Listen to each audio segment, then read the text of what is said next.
Hi friends. 90s kids ரொம்ப favourite ஸ்நாக்ஸ்னு சொல்லலாம். பிடிச்சி எல்லாருமே சாப்பிடுவாங்க. இந்த ஆட்டுக்குடல் பார்த்தீங்கன்னா இந்த சாட் ஐட்டம்ஸில் வச்சுருந்தாங்க. சரி ஏதோ கிறிஸ்பாக இது பண்ணி போட்டு கொடுப்பாங்க அப்படின்னு நினச்சேன். சரி இது என்ன டிஷ் எங்களுக்கு கொடுங்க அப்படின்னு சொல்லிட்டு ஆர்டர் பண்ணியிருந்தோம்.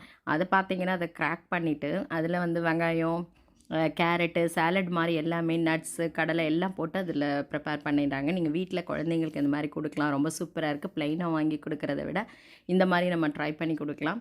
சாலடாகவும் பிள்ளைங்க சாப்பிட்டா மாதிரி இருப்பாங்க. அதில் பாருங்கள் அந்த உடச்சதில் போயிட்டு அதில் ஸ்டஃப் பண்ணி கொடுக்குறாரு. நிஜமாகவே நான் அந்த ஆட்டுக்குடலுக்காக போனேங்க. இதில் இவ்வளோ ஸ்டஃப் பண்ணி தருவாங்கன்னு எனக்கு தெரியல. ஒரு வேறு அப்புறம் 2 ஆட்டுக்குடல் எனக்கு கையில் சும்மா சாப்பிட வச்சிங்க அப்படின்னு சொல்லிட்டு கையில் கொடுத்தாரு. ரொம்ப ஹாப்பியாக இருந்தது. பாருங்கள் அதில் ஃபுல்லாக வெங்காயம், ஆனியனு, இந்த கடலை எல்லாமே. இதுக்கு பேர் பார்த்திங்கன்னா போட்டி மசாலா அப்படின்னாங்க. நம்ம போட்டி மசாலா பார்த்திங்கன்னா நான்வெஜ்ஜில் தான் கேள்விப்பட்டிருப்போம்.